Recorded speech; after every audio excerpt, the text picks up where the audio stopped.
আমার মনের মৃত্যুটা অনেক আগেই হয়ে গেছে।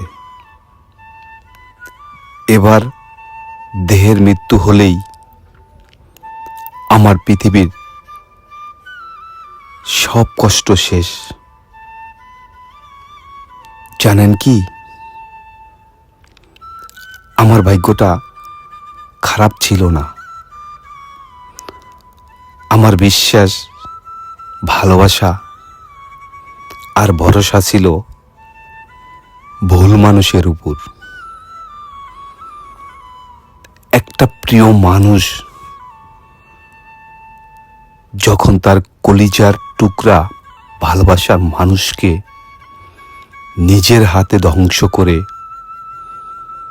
মেরে ফেলে চলে যায়, তার পৃথিবীতে বেঁচে থাকার আর কোনো ইচ্ছা হয় না।